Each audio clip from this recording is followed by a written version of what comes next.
சாந்தி. Murali date 30/7/2026. காலை முரளி பாப்தாதா மதுபன். இன்னைக்கு பாபா முரளியில சொல்றாங்க, இனிமையான குழந்தைகளே, தந்தையை போன்று அகங்காரமற்றவர் மற்றும் எந்த பலனையும் எதிர்பாராமல் சேவை செய்பவர் வேறு யாருமே கிடையாது. முழு உலக ராஜ்யத்தையும் குழந்தைகளிடம் கொடுத்துவிட்டு சுயம் வானப்பிரஸ்த நிலையில் அமர்ந்து விடுகிறார். கேள்வி: தந்தையின் எந்த செய்தியை நீங்கள் முழு உலகிற்கும் கூற வேண்டும்? பதில்: நீங்கள் துக்கம் நீக்கி சுகம் கொடுப்பவரின் குழந்தைகள். நீங்கள் ஒரு பொழுதும் யாருக்கும் துக்கம் கொடுக்க கூடாது. சுகம் கொடுக்கும் வள்ளலை நீங்கள் நினைவு செய்யுங்கள், அவரை பின்பற்றுங்கள். அப்போது நீங்கள் அரை கல்பத்திற்கு சுகதாமத்திற்கு சென்று விடுவீர்கள் என்று அனைவருக்கும் கூறுங்கள். இந்த செய்தியை அனைவருக்கும் கூற வேண்டும். யார் இந்த செய்தியை வாழ்க்கையில் கடைபிடிப்பார்களோ அவர்கள் 21 பிறவிகளுக்கு மாயையின் மயக்கத்திலிருந்து விடுபட்டு விடுவார்கள். இன்றைய பாடல் நமது தீர்த்த யாத்திரை தனிப்பட்டது. ஓம் சாந்தி. இனிமையிலும் இனிமையான குழந்தைகள், இந்த பாட்டின் பொருளை புரிந்து கொண்டிருக்கிறீர்கள். ஆத்மாக்களாகிய நமக்கு அவர் தந்தையாவார். முக்கியமானது ஆத்மா. எனது ஆத்மா பரம்பிதா பரமாத்மாவின் எதிரில் அமர்ந்திருக்கிறது என்பதை குழந்தைகளாகி நீங்கள் இப்பொழுது அறிவீர்கள். நம்ம எல்லாருமே இப்போ யாருக்கு முன்னாடி உட்கார்ந்து இருக்கிறோம்? ஒளிப்புள்ளியான ஆத்மா, ஒளிப்புள்ளியான சிவத்தந்தைக்கு முன்னால இப்ப நம்ம எல்லாருமே உட்கார்ந்துட்டு இருக்கிறோம். உங்களது ஆத்மா சுப்ரீம் ஆத்மாவின் எதிரில் அமர்ந்திருக்கிறது. இப்ப நம்ம எல்லா ஆத்மாக்களுமே எந்த ஆத்மாவுக்கு முன்னாடி அமர்ந்திருக்கோம்? பரமாத்மா, சுப்ரீம் ஆத்மா. நினைச்சு பாருங்க, சிவபாபாவுக்கு முன்னால நம்ம ஆத்மா இப்போ இருக்கோம். உங்களுக்கு என்று சரீரம் இருக்கிறது. ஆத்மாவாகிய நம்ம எல்லாருக்குமே உடல் இருக்கு. இவருக்கு கடனாக எடுத்துள்ள சரீரம் இருக்கிறது. பிரம்மா பாபாவுடைய உடல் அவர் கடனா எடுத்திருக்கிறாரு இல்லையா? குருமார்கள் மனிதர்களை யாத்திரைக்கு அழைத்து செல்கின்றனர். பக்தி மார்க்கத்தில் பல குருக்கள் உள்ளனர். பாரதத்தில் மனைவி தனது கணவனை குரு என்றும் ஈஸ்வரன் என்றும் புரிந்து கொள்கிறார்கள். தந்தை குழந்தைகளுக்கு புரிய வைக்கிறார், நீங்கள் குழந்தைகள் அல்லவா? நம்ம எல்லாருமே சிவபாபாவுக்கு யாரு? குழந்தைங்க இல்லையா? பக்தர்கள் கிடையாது. நாம் எல்லையற்ற தந்தையின் குழந்தைகள் என்பதை புரிந்திருக்கிறீர்கள். எல்லையற்ற தந்தையிடம் மீண்டும் எல்லையற்ற ஆஸ்தி அடைவதற்காக வந்திருக்கிறீர்கள். இப்போது நாம் சங்கதி அடைய வேண்டும். இந்த நம்பிக்கை இருக்கிறதல்லவா? முழு உலகமும் துர்கதியில் இருக்கிறது. தூய்மை இழந்த நிலையில் இருக்கிறது. தூய்மை ஆவதற்கு அழைக்கின்றனர். நீங்கள் தூய்மை ஆக்குங்க கடவுளே அப்படின்னு பதீத்த பாவனனே வாழுங்க அப்படின்னு சொல்லி உலகமே யார கூப்பிடுறாங்க? ஒரு சிவத்தந்தைய தான் கூப்பிடுறாங்க. தூய்மை இழந்த நிலையில் இருக்கிறது. தூய்மை ஆவதற்கு அழைக்கின்றனர் எனில் பாரதத்தில் எவ்வளவு குருக்கள் இருக்கின்றனர்? சிலரை 100 பேர் பின்பற்றுகின்றார்கள். அந்த குரு தான் தூய்மை ஆக்குறாரு அப்படின்னா அந்த குருவே அவரை தானே கூப்பிடுறாரு. அப்ப குருவும் பதீத்த பாவனன்னு சொல்ல முடியாது இல்லையா? அதான் பாபா சொல்றாரு, இந்த பாரதத்துல இவ்வளோ குருக்கள் இருக்காங்க. சிலரை 100 பேர் பின்பற்றுகிறார். ஒரு சில குருக்களை 100 பேர் ஃபாலோ பண்ணுவாங்க. சில குருக்களை 500 பேர் ஃபாலோ பண்ணுவாங்க. சில குருக்களை 50 பேர் கூட ஃபாலோ பண்ணுவாங்க. சிலருக்கு லட்சம் கோடிகள்ல கூட இருப்பாங்க ஃபாலோ பண்ணக்கூடியவங்க. எவ்வாறு அரண்மனை பணியாளர்களுக்கு ஆகான் குருவானார். அவருக்கு எத்தனையோ பேர் பின்பற்றுவர்களாக இருந்தனர். அவருக்கு எவ்வளவு மரியாதை செலுத்துகின்றனர். பிறகு எது வேண்டுமென்றாலும் செய்யட்டும். அவர்களுக்கு எவ்வளவு மரியாதை இருக்கிறது. பக்தி மார்க்கத்துல அந்த குருக்களுக்கு எவ்வளவு மரியாதை இருக்கு. பக்தி மார்க்கத்தில் பல குருக்கள் உள்ளனர். நிறைய குருமார்கள் இருக்காங்க. நிறைய பேரை குருக்களா ஏத்துக்கிறாங்க. அவர்களும் வரிசை கிரமமாக இருக்கின்றனர். அந்த குருமார்கள்ல கூட வரிசை கிரமம். சிலரது வருமானம் பல மடங்கு ஏற்படுகிறது. சில பேருடைய வருமானம், சில குருக்களுடைய வருமானம் நிறைய கோடி கணக்குல வருது. கோச்சாக்களின் குருவிற்கு அதிக வருமானம். அவர்களது சீடர்கள் அவருக்கு வைரத்தினால் துலாபாரம் செய்தனர். சில குருமார்களை அவ்வளோ அவங்களுக்கு மதிப்பு கொடுத்திருப்பாங்க. அவங்கள வைரத்தோட ஒப்பிட்டு ஒரு தராசுல வைரத்தையும் ஒரு தராசுல அந்த குருவையும் உட்கார வச்சு சமமா வைரத்தை அவர்களுக்கு கொடுப்பாங்க. தராசில் ஒரு புறம் வைரம், மற்றொரு புறம் அவர்களது குரு. வைரத்தை தானம் செய்கின்றனர். எவ்வளவு வைரம் இருந்திருக்கும்? இன்றைய நாட்களில் பலருக்கு எடைக்கு எடை தங்கத்தினால் தானமாக கொடுக்கின்றனர். மற்றொன்று பிளாட்டினம், அது தங்கத்தை விட விலை உயர்ந்ததாகும். அதையும் தானமாக கொடுத்து விடுகின்றனர். குருவின் பதவி எவ்வளவு உயர்வாக இருக்கிறது பாருங்கள். அவ்வளோ கொடுக்கறாங்க அப்படின்னா குருவனுடைய பதவியை பாருங்க எவ்வளவு உயர்ந்ததா அவங்க மனசுல வச்சிருக்காங்க. இப்படிப்பட்ட குருக்கள் பலர் இருக்கிறார்கள் உலகத்துல. இப்பொழுது இந்த சத்குருவிற்கு, எந்த சத்குரு? சிவபாபா. இந்த சத்குருவிற்கு நீங்கள் என்ன கொடுப்பீர்கள்? பாபா கேட்கிறார். ஒளி புள்ளியா இருக்கக்கூடிய இந்த சத்குருக்கு நீங்க என்ன கொடுக்க போறீங்க? உலகத்துல என்னென்னமோ கொடுக்கறாங்க. அவங்களுக்கு நிகராக தங்கம், வைரம், பிளாட்டினத்தெல்லாம் கொடுக்கறாங்க. சிவபாபாவுக்கு நீங்க என்ன கொடுப்பீங்க? அவருக்கு துலாபாரம் செய்வீர்களா? தராசுல சிவபாபாவை ஒரு பக்கம் வைப்பீங்களா? வைர துலாபாரம் கொடுப்பீர்களா? சிவபாபாவை ஒரு பக்கம் வச்சு அவருக்கு சமமா வைரத்தை நீங்க கொடுப்பீங்களா? அவருக்கு துலாபாரம் செய்ய முடியுமா? அவர் சுயம் சுமையற்றவராக இருக்கிறார். சிவன் இருப்பதே புள்ளி. அவருக்கு நீங்கள் என்ன துலாபாரம் செய்ய முடியும்? ஒரு தராசுல குருவை வச்சுட்டு இன்னொரு தராசுல வைடூரியங்கள் எல்லாம் வைக்கிறாங்க இல்லையா? அது போல சிவபாபா துலாபாரம்னா அதுதான் தராசு. அப்ப சிவபாபாவை நீங்க எந்த தராசுல உட்கார வைப்பீங்க? அவருக்கு சமமா நீங்க என்ன கொடுப்பீங்க? உங்களது இந்த குரு எவ்வளவு அதிசயமானவர் பாருங்க. ஆச்சரியப்படணும் இல்லையா? சிவபாபா எவ்வளவு அதிசயமானவர், அனைவரையும் விட லேசானவர், முற்றிலும் சூக்ஷ்மமானவர். உங்களது குரு ஒரே ஒருவர் ஆவார். நமக்கு ஒரே ஒரு சிவபாபா மட்டும்தான் குரு. சிவபாபா வள்ளல் என்பதை நீங்கள் அறிவீர்கள். அவர் வாங்கக்கூடியவர் கிடையாது, எல்லாருக்குமே கொடுக்கக்கூடியவர் தான். பகவான் ஒருபோதும் எதையும் வாங்க மாட்டார், அவர் கொடுக்கக்கூடியவர். ஈஸ்வரன் பொருட்டு அனைவரும் தானம் செய்கிறார்கள் எனில் இதற்கு பலன் அடுத்த பிறவியில் கிடைக்கும் என்று நினைக்கிறார்கள். பக்தியில தான தர்மம் எல்லாம் செய்யறாங்க இல்லையா? அடுத்த பிறவியில நமக்கு கிடைக்கும் அப்படின்னு செய்யறாங்க, ஆசை வைக்கிறார்கள். இவை எல்லையற்ற தந்தை ஆவார். சிவபாபா எல்லையில்லாத தந்தை, அதாவது எல்லா ஆத்மாக்களுடைய தந்தை. இவர் போன்று பலன் எதிர்பாராமல் யாரும் சேவை செய்ய முடியாது. எப்படிப்பட்ட சுயநலமற்ற சேவை செய்கிறார் பாருங்கள். குழந்தைகளை உலகத்திற்கு, சுகதாமத்திற்கு எஜமானர்களாக ஆக்குகின்றார். அதுக்காக என்ன பலன் அவருக்கு கிடைக்குது? பாபா சுயம் உலகிற்கு எஜமானராக ஆவது கிடையாது. சுகத்தின் கடல், அமைதியின் கடல், தூய்மையின் கடல் என்று அவர் கூறப்படுகின்றார். எல்லாத்திலையும் கடல். குழந்தைகளுக்கு ஒவ்வொரு விஷயத்தையும் நன்றாக புரிய வைக்கப்படுகிறது. ஒரே ஒரு தந்தையிடமிருந்து உங்களுக்கு ஜீவன் முக்தி கிடைத்து விடுகிறது. பாபாவிடமிருந்து சொர்க்கத்தின் ஆஸ்தி கிடைக்கிறது. நம்பிக்கை ஏற்பட்டு விட்டது, அவ்வளவுதான். பாபா மற்றும் ஆஸ்தியை நினைவு செய்ய வேண்டும்.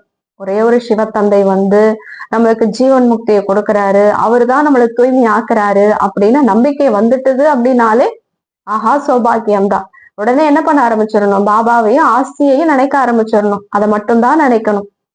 இவர்தான் ஞான கடல் என்று கூறப்படுகிறார். இவரை மட்டும்தான் ஞான கடல், ஞானம் நிறைஞ்சவர், நாலேஜ் ஃபுல் அப்படின்னு ஒரே ஒரு சுபாபாவை மட்டும்தான் நம்ம சொல்ல முடியும். முழு கடலையும் மையாக்குங்கள், முழு வனத்தையும் பேண ஆக்குங்கள். அப்போதும் மகிமையை எழுதி முடியாது. நீங்கள் ஆரம்பத்திலிருந்து எழுதி கொண்டே சென்றால் அதிக புத்தகங்கள் ஆகிவிடும். இந்த ஞானம் மிகவும் மதிப்பு வாய்ந்ததாகும். இதை தாரணை செய்ய வேண்டும். இது பரம்பரையாக நடைபெறுவது கிடையாது என்பதை நீங்கள் அறிவீர்கள். இப்பொழுது உங்களுக்கு மந்திரம் கிடைக்கிறது. என் ஒருவனை மட்டும் நினைவு செய்யுங்கள், மன்மனாபவ அப்படிங்கிற மந்திரம் கிடைக்குது. தந்தை குழந்தைகளுக்கு தனது அறிமுகம் கொடுக்கின்றார். அதுவே போதுமானதாகும். தந்தையின் அறிமுகம் கொடுப்பதன் மூலம், படைப்பவரை அறிந்து கொள்வதன் மூலம் படைப்பின் ஞானமும் விடுகிறது. யாரு சத்தியுகத்தில் வருவார்களோ அவர்களது பிறப்பு அதிகமாக இருக்கும் என்று புத்தியும் கூறுகிறது. சக்கரத்தில் யார் முதலில் வருவார்களோ அவர்கள் தான் வருவார்கள். ஒவ்வொரு சக்கரத்திலையும் ஒவ்வொரு கல்பத்திலையும் சத்தியுகத்துல சக்கரத்துல ஆரம்பத்துல யாரு வருவாங்களோ அவங்கதான் திரும்ப திரும்ப 5000 வருஷத்துக்கு அப்புறமும் அவர்கள் தான் முன்னாடி வருவாங்க. இந்த சக்கரத்தையும் நன்றாக புரிந்து கொள்ள வேண்டும். நமது தீர்த்த யாத்திரை தனிப்பட்டது என்று பாட்டும் கேட்டீர்கள். ஏன்னா நம்மளுடைய தீர்த்த யாத்திரையே ரொம்ப தனிப்பட்டது. நம்ம அங்க அலையணும் இங்க அலையணும் அப்படின்னு அவசியமே கிடையாது. உட்கார்ந்த இடத்துல இருந்துட்டு சிவ தந்தை எங்க இருக்கிறாரோ அங்க நம்மளுடைய மன புத்தியை நம்ம கொண்டு போறோம். இதுதான் தனிப்பட்டது. அந்த தீர்த்த யாத்திரைகளை பல பிறவிகளாக செய்து வந்தீர்கள். இது உங்களது ஒரே ஒரு பிறவிக்கான யாத்திரையாகும். இந்த ஆன்மீக யாத்திரையில் சிறிதளவு கூட எந்த கஷ்டமும் கிடையாது. ஞானம் கொடுக்கக்கூடியவர் ஒரே ஒரு சத்குரு ஆவார். சத்கதி மற்ற யாருக்கும் ஏற்படுவது கிடையாது. அவர் சுப்ரீம் ஞான கடல் ஆவார். நம் அனைவருக்கும் சத்கதி ஏற்பட்டு விடுகிறது. வேற என்ன வேண்டும்? பாபாவுடைய ஞானம் கிடைச்சிட்டது, பாபா குழந்தை ஆயிட்டோம் அப்படின்னாலே நமக்கு சத்கதி தான். வேற என்ன வேணுங்கிறார் பாபா. தத்துவமும் சத்தோ பிரதானமாக ஆகிவிடும். சத்தியுகத்துல 5 தத்துவங்களும் எப்படி இருக்கும்? தூய்மையாக இருக்கும். இங்கு தமோ பிரதானமாக இருப்பதால் காற்று போன்றவைகளும் தமோ பிரதானமாக இருக்கிறது. பூகம்பம் போன்றவைகள் எவ்வளவு ஏற்படுகின்றன என எல்லாமே தத்துவங்கள்லாம் தூய்மை இழந்திருக்கு. சத்தியுகத்தில் துக்கம் கொடுக்கும் எந்த பொருளும் இருக்காது. தந்தை துக்கம் நீக்கி சுகம் கொடுப்பவர் ஆவார். நீங்கள் அவரது குழந்தைகள் ஆவீர்கள். யாருக்கும் துக்கம் கொடுக்க கூடாது. சுகத்தின் ஆஸ்தி அடைவதற்கான வழியை அனைவருக்கும் நீங்கள் கூற வேண்டும். நீங்கள் சுகம் மட்டுமே கொடுக்க வேண்டும் என்று தந்தை கூறுகிறார். பாபா உங்களுக்கு அரை கல்பத்திற்கு அங்கே துக்கம் என்ற பெயரே இல்லாத அளவிற்கு சுகம் கொடுக்கின்றார். தந்தையிடமிருந்து 21 பிறவிகளுக்கான ஆஸ்தி அடைவதற்காக நாம் இங்கே வந்திருக்கிறோம் என்பதை நீங்கள் அறிவீர்கள். நீங்கள் மாணவர்கள் அல்லவா? சிவபாபாவிடமிருந்து சொர்க்கத்தின் சுகத்தை அடைகிறோம் எனில் அனைத்து துக்கமும் தூர விலகிவிடும் என்று உங்களது உள்ளத்தில் இருக்கிறது. விழிப்படைவதற்கான சஞ்சீவினி மூலிகையை பாபா நமக்கு கொடுக்கின்றார். எந்த கஷ்டம் எந்த துக்கம் வந்தாலும் என்னுடைய பாபான்னு அவரை நினைச்சீங்க அப்படின்னாலே எல்லா கஷ்டமும் மனசுல இருந்தே ஆயிடும், ஓடிரும். பிறகு 21 பிறவிகளுக்கு ஒருபோதும் மயக்கமடைய மாட்டீர்கள். அந்த சஞ்சீவினி மூலிகை மன்மனா பவ ஆகும். மனதால அவரை நினைச்சோம் அப்படின்னாலே மூலிகை போட்ட உடனே எப்படி மயக்கம் தெளிஞ்சு போயிடுதோ அந்த மாதிரி அந்த கஷ்டங்கள்ல இருந்தெல்லாம் நீங்க தெளிவாயிடுவீங்கிறார். அனைவருக்கும் சத்கதி கொடுக்கும் வள்ளல் ஒரே ஒரு தந்தையாவார். அவர் நிராகாரமானவர், உடலற்றவர். சிவபாபாவை நினைக்கணும்னா நம்ம புள்ளியாதான் நினைக்கணும். அகங்காரமற்றவர் என்று கூறப்படுகிறார். கூடவே புள்ளியாவும் இருக்கிறார். எந்த அகங்காரமும் அவர்கிட்ட கிடையாது. எந்த சரீரத்தில் வருகிறாரோ அவரும் சாதாரணமானவர். பிரம்மா பாபா உடல்ல தானே வராரு. அவருமே ஒரு சாதாரண ஒரு மனிதன் தான். செல்ல குழந்தைகளே, நான் உங்களது கீழ்ப்படிந்துள்ள தந்தை என்று தந்தை கூறுகிறார். உங்களுக்கு கீழ்ப்படிந்துள்ள சேவகன், கீழ்ப்படிந்துள்ள தந்தை அப்படின்னு பாபா சொல்றார். பெரிய மனிதர்கள் எப்பொழுதும் இப்படிதான் எழுதுவார்கள். நான் கீழ்ப்படிந்துள்ள சேவகன் ஆவேன். தன்னை ஒரு பொழுதும் ஸ்ரீ என்று எழுதி கொள்ள மாட்டார்கள். இன்றைய நாட்களில் ஸ்ரீ ஸ்ரீ இன்னார் என்று எழுதி கொள்கின்றனர். தனக்குத்தானே ஸ்ரீ ஸ்ரீ என்று எழுதி கொள்கின்றனர். அந்த தந்தை நிராகாரமானவர். சிவபாபாவுக்கு உடலே கிடையாது, அகங்காரமற்றவர். இப்பொழுது நீங்கள் அவரது எதிரில் அமர்ந்திருக்கிறீர்கள். அப்படிப்பட்ட அகங்காரமே இல்லாத, துளி கூட அகங்காரம்னா என்னன்னே தெரியாத, உடல் இல்லாத சிவ தந்தைக்கு முன்னாடி இப்ப நம்ம எல்லா ஆத்மாக்களும் அமர்ந்திருக்கோம். அவரு நமது தந்தை. இவ்வளோ பெருமைப்படணும் இல்லையா? ஆசிரியர் சத்குரு என்பதை நீங்கள் அறிவீர்கள். மற்றபடி பக்தி மார்க்கத்தில் பல குருக்கள் இருக்கின்றனர். குருக்களுக்கும் குரு இருப்பார். அந்த குருவும் யாரோ ஒரு குரு ஃபாலோ பண்ணி தானே குருவா இருப்பாரு. இவருக்கு எந்த குருவும் கிடையாது. சிவபாபாவுக்கு எந்த குருவுமே கிடையாது. அவருதான் உலகத்துல இருக்கக்கூடிய எல்லாருக்குமே குருவா இருக்கிறார். அவர் சத்தியமான தந்தை, சத்தியமான ஆசிரியர், சத்தியமான குரு. மாறுவதே கிடையாது. அவர் எப்பயுமே ஃபில்ஃபுல்லா தான் இருந்துகிட்டே இருப்பாரு. அதனாலதான் சத்தியமானது, நித்தியமானது அப்படின்னு சொல்றோம். ஆத்மாதான் சமஸ்காரத்தை, குணத்தை, பண்புகளை தாரணை செய்கிறது என்பதை நீங்கள் அறிவீர்கள். பாபாவும் ஆத்மா அல்லவா? அவரிடத்திலும் குணங்கள் உள்ளன. உங்களது குணங்கள் தனித்தனியாக ஆகிவிடுகிறது. இந்த நேரத்தில் உங்களிடத்தில் என்ன குணங்கள் இருக்கிறதோ அதுவே தந்தையின் குணங்கள் ஆகும். பிறகு சத்தியுகத்தில் உங்களிடத்தில் தெய்வீக குணங்கள் இருக்கும். தந்தை ஞான கடலாகவும் அன்பு கடலாகவும் இருக்கின்றார். கிருஷ்ணரின் மகிமை தனிப்பட்டது. சிவபாபாவை 16 கலைகள் நிறைந்தவர் என்று கூற முடியாது. அவர் ஆல்ரெடி எல்லாத்திலும் நிறைஞ்சவராதான் இருக்கிறார். அவர் நிரந்தரமானவர் ஆவார். இந்த பட்டம் நீங்கள் எனக்கு கொடுக்க முடியாது என்று தந்தை கூறுகிறார்.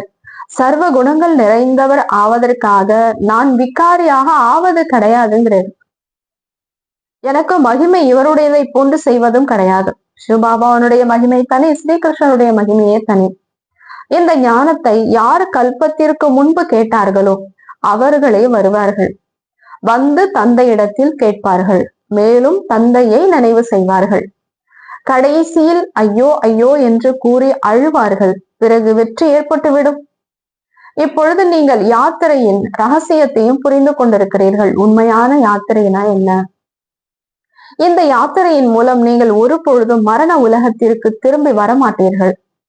அந்த யாத்திரை செய்து முடித்துவிட்டு மீண்டும் வீடு திரும்பி விடுவார்கள். நதிகளில் குளிப்பதற்காக எவ்வளவு மனிதர்கள் செல்கின்றனர். பக்தியின் விஸ்தாரம் எவ்வளவு இருக்கிறது என்பதை பாருங்கள். எப்படி மரம் மிகவும் பெரியதாக இருக்கிறதோ விதை முற்றிலும் சிறியதாக இருக்கும். அதே போன்று பக்தியின் விஸ்தாரமும் எவ்வளவு இருக்கிறது. ஒரே ஒரு துளி ஞான குளியலும் சத்கதி ஏற்பட்டுவிடும். ஒரே ஒரு துளி ஞானத்தை, பாபாவோட ஞானத்தை கேட்கிறோம் அப்படின்னாலே நம்ம எங்க வந்துடுறோங்கிறாரு, சத்தியுகத்துக்கு வந்துடுறோம், சத்கதிக்கு வந்துடுறோம். பக்தியில் இறங்கி இறங்கி அரைக்கல்பம் ஆகிவிடுகிறது. இங்கு ஏணியில் ஏறுவதற்கு உங்களுக்கு ஒரு வினாடி ஏற்பட்டு விடுகிறது. நம்ம யாரு, நம்ம அப்பாவனுடைய குழந்தைங்க, கல்பத்தை பத்தி தெரிஞ்சுக்கிட்டோம் அப்படின்னாலே சத்கதி தான். ஞானத்தை ஒரு பாயிண்ட் கிடைச்சாலே என்ன ஆகுதுங்கிற சத்கதி தான். லிப்ட் எவ்வளவு நன்றாக இருக்கிறது பாருங்கள். கீழிருந்து ஒரேடியாக மேலே தனது வீட்டிற்கு அழைத்து செல்கிறது. இந்த லிப்ட் ஒரேடியா இங்கு கலியுகத்திலிருந்து எங்க கூட்டிட்டு போயிடுது? நம்ம வீட்டுக்கே, பரந்தாம வீட்டுக்கே இந்த லிப்ட் கூட்டிட்டு போயிடுது. இதற்குதான் முன்னேறும் கலையில் சென்றால் அனைவருக்கும் நன்மை என்று கூறப்படுகிறது. இப்ப நம்ம ஆத்மா நல்ல தூய்மை ஆயிடுச்சு, மேல போறதுக்கு ரெடி ஆயிட்டோம் அப்படின்னா எல்லாமே மேல போயிடுவாங்க இல்லையா? அதுதான் பாபா சொல்றாரு, நீங்க முன்னேறினீங்கன்னா உலகமே முன்னேறிடுது அப்படின்னு சொல்லி. அனைவருக்கும் சத்கதி கொடுக்கும் வள்ளல் ஒரே ஒரு தந்தையாவார். இப்பொழுது ஞானத்திற்கும் பக்திக்கும் உள்ள வைராக்கியத்தை பாருங்கள். ஞானம், பக்தி, வைராக்கியம் அல்லவா? சந்நியாசிகளுடையது எல்லைக்குட்பட்ட வைராக்கியம். 2 வகையான வைராக்கியம். ஒன்று எல்லைக்குட்பட்ட வைராக்கியம், இதன் மூலம் யாருக்கும் சத்கதி ஏற்படுவது கிடையாது. மற்றொன்று எல்லையற்ற வைராக்கியம், இதன் மூலம் உங்களுக்கு சத்கதி ஏற்பட்டு விடுகிறது என்று தந்தை புரிய வைக்கின்றார்.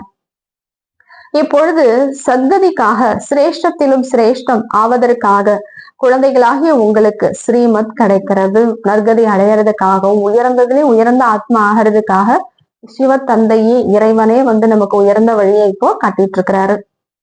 இப்போது ஸ்ரீமத் மூலம் சிரேஷ்ட உலகம் ஸ்தாபனை ஆகி கொண்டிருக்கிறது. இந்த தரம் தாழ்ந்து விட்ட உலகம் ராவணனின் வழியில் இருக்கிறது. இன்னைக்கு முழு உலகமும் யாருடைய வழியில இருக்கு?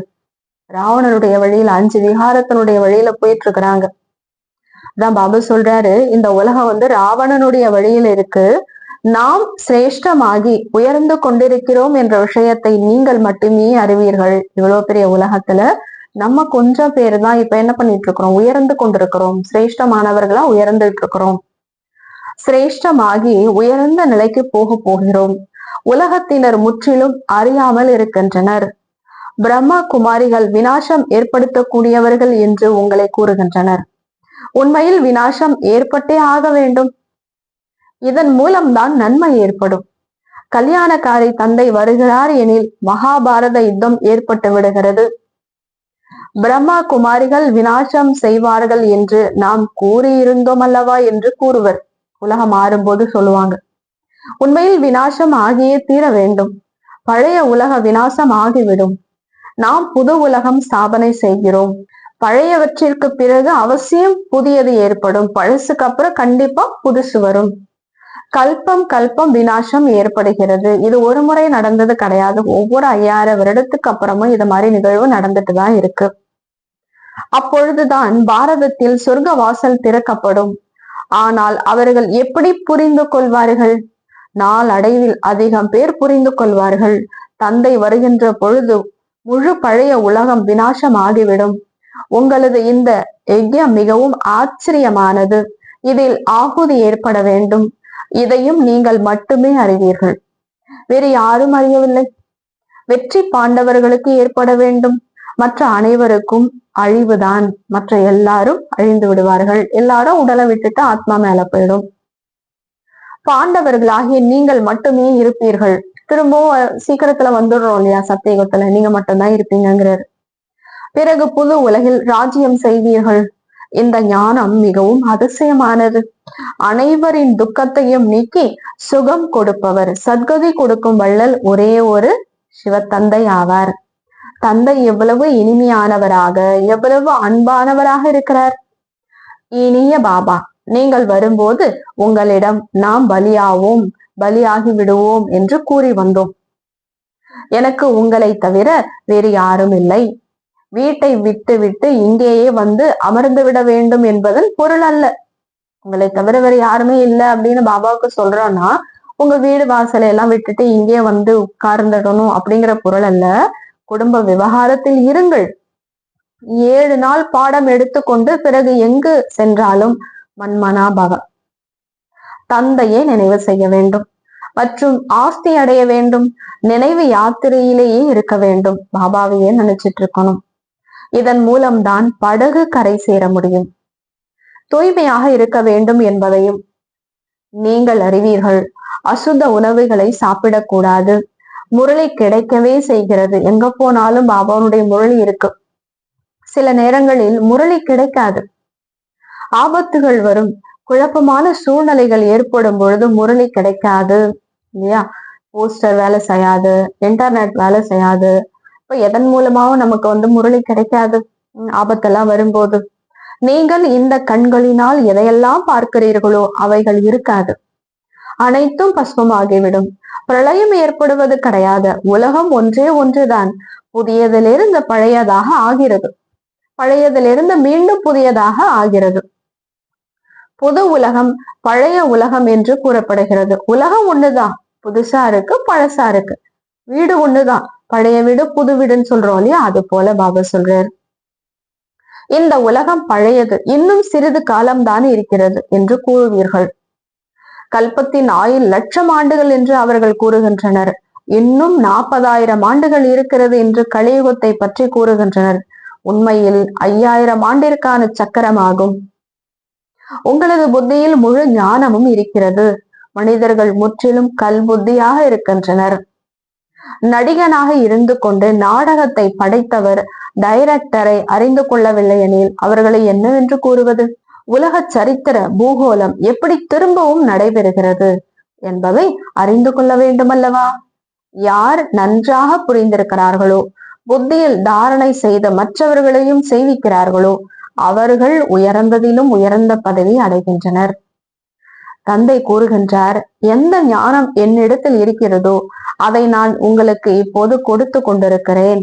நாடகப்படி நான் திரும்பவும் செய்து கொண்டிருக்கிறேன். எனக்கும் நாடகத்தில் பாகம் இருக்கிறது. பக்தி மார்க்கத்திலும் எனது பாகத்தை நடித்திருக்கிறேன். இப்பொழுது உங்களிடம் எனது மற்றும் படைப்பின் முதல் இடைக்கடையின் அறிமுகம் கொடுக்கிறேன். நானும் நாடகத்தின் பந்தனத்தில் இருக்கிறேன்.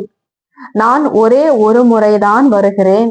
எனது அறிமுகம் மற்றும் படைப்பின் முதல் இடைக்கடையின் ஞானம் கொடுக்க வருகிறேன்.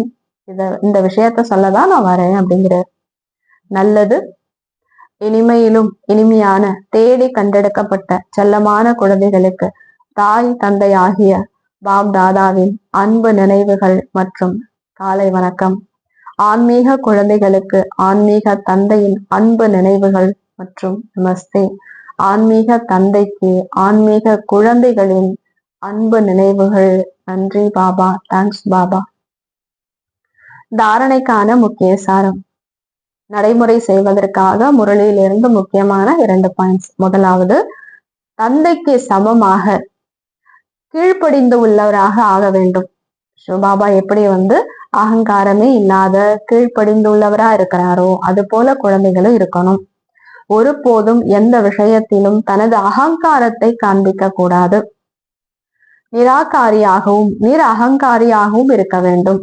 உடல்ல இருந்தாலும் நான் ஒரு ஆத்மா அப்படிங்கிற நிலையில இருக்கணும், அகங்காரம் இல்லாம இருக்கணும். இரண்டாவது, தந்தை, ஆசிரியர் மற்றும் சத்குருவின் வித்தியாசத்தை புரிந்து கொண்டு நிச்சய புத்தி உடையவர்களாகி ஸ்ரீமத் படி நடக்க வேண்டும். ஆன்மீக யாத்திரையில் இருக்க வேண்டும். வரதானம், புருஷார்த்தம். ஆன்மீக முயற்சி என்ற வார்த்தையை சரியான முறையில் பயன்படுத்தி சதா முன்னேறி செல்லக்கூடிய உயர்ந்த புருஷார்த்தி ஆகுக. புருஷார்த்தம் அதாவது ஆன்மீக முயற்சி.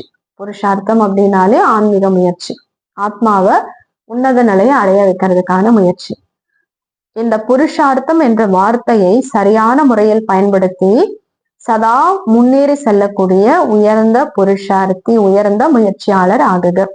விளக்கம், பல நேரங்களில் புருஷார்த்தி என்ற வார்த்தை கூட தோல்வியையோ அல்லது பலவீனத்தையோ மறைப்பதற்கான ஒரு நல்ல கேடயமாக மாறிவிடுகிறது.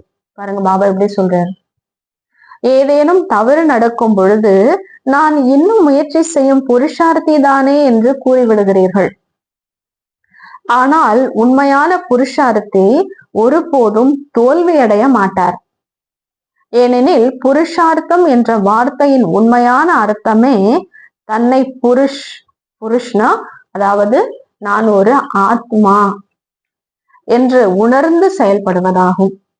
இத்தகைய ஆன்மீக நிலையில் நிலைத்திருக்கும் புருஷார்த்திகள், முயற்சியாளர்கள் ஒருபொழுதும் இலக்கை தங்கள் கண் முன்னே வைத்து முன்னேறுகிறார்கள். அவர்கள் ஒருபோதும் தடைப்பட்டு நிற்பதில்லை. தங்கள் தைரியத்தையும் உற்சாகத்தையும் கைவிடுவதும் இல்லை. ஸ்லோகன், மாஸ்டர் சர்வசக்திவான் என்ற நிலையில் இருங்கள். இந்த நினைவே உங்களுக்கு எஜமானர் என்ற தகுதியை நினைவூட்டும். அப்ப என்ன சொல்றாரு, மாஸ்டர் சர்வசக்திவான், அனைத்து வல்லமைகளும் பெற்றவன் என்ற நினைவில் இருங்கள்.